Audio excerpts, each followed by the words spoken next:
What's going on, guys? This is Jay of jaysdiamondbody.com. I'm here with my assistant D, and we're going to walk you guys through how to take your measurements for fat loss, okay? And for also bodybuilding. It really doesn't matter what you do. This is how you take your measurements, period.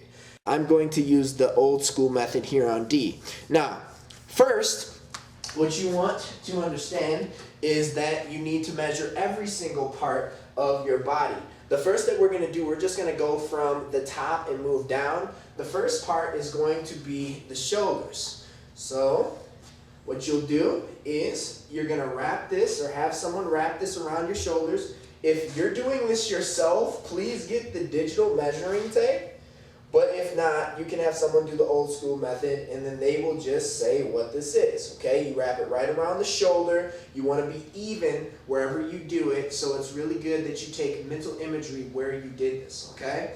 The next one is going to be the arms, okay? I want you to measure both arms, and all you're going to do is stick one arm out, and then make sure that you're not squeezing as hard as you can, okay? You just want to keep your arm relaxed and loose. Then you're going to go around the biggest part of your arm.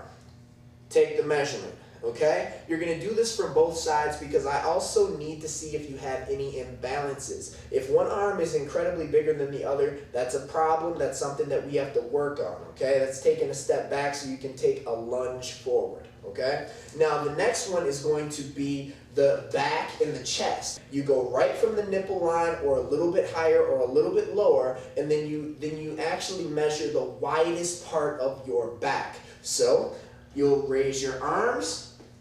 The person will then come around you. We'll make sure this is even with the nipple line, and then we will hit the measuring and we will take that number down, okay? That's how you measure the chest back. Now, the next one is going to be the waist. Now, it's popular for the waist to be measured at the umbilicus. The umbilicus is the belly button, okay? Right around it.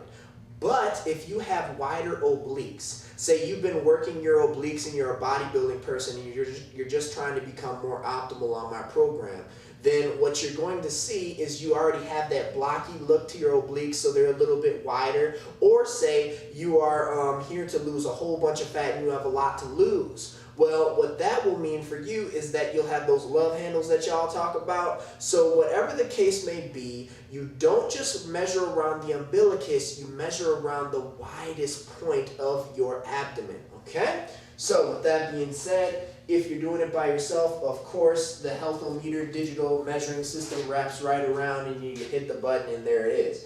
But since we don't have that today, we're going to do this old school method. Boom, you find it and you take the measurement. Now the last couple are going to be the lower body, okay? So we've gone from the top, moving our way down. The next one is the hips. Super easy to do. All you're trying to do is find the widest circumference of your butt. Simple as that. All we're going to do is come right around, widest point of the butt, and make sure it is exactly that, because it's going to change. You're going to have a raised butt. Boom. Simple as that. Now the next one that you will then do is going to be the thigh. Now the thigh is going to be, again, the widest or the biggest point of your thigh, which is usually right around the adductor muscle. The adductor muscle is the one right here, and if you're doing things right, what you're going to find is that that muscle gets pretty big. If you're doing the compound movements correctly, that muscle by itself will definitely get bigger, okay? So that's typically where we will actually measure around. So make sure the legs are not touching. You come right around it. Make sure that you're not getting your butt involved as well, only your thigh. Boom. Now, the next one is a little bit more that you have to do for it, and that's going to be the calf muscle. Now, for the calf, what you'll do is you will have your foot on something that allows you to be at 90 degrees. So, foot on top, okay? We're at 90 degrees right now. All you're going to do is you're going to then wrap this around the biggest point of your calf, which is the gastrocnemius and the soleus muscle, more so gastroc that's up here. Soleus is under all of this.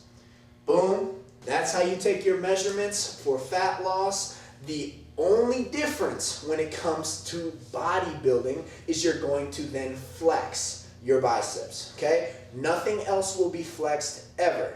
Another thing that I forgot to mention is when you measure around your legs, you don't want to have any type of tension on the leg that you are measuring. So you're going to lean all of your weight on the leg that you're not measuring, and then the one that's going to get measured, you just have just slightly on the floor, if anything, okay? Now, for the bicep, for the bodybuilding measurers, okay, all you're going to do is you're going to flex as hard as you can so you can see your peak. Now, how you see your peak is you take your arm up to 90 degrees, flex it, and then you're going to internally rotate your wrist. Bow, just like that, while you're flexing as hard as you possibly can. That's going to allow this part of your bicep to stand up. You're going to flex as hard as you can, come in as far as you can, and then have someone measure around, again, the biggest point of the bicep tricep. All right?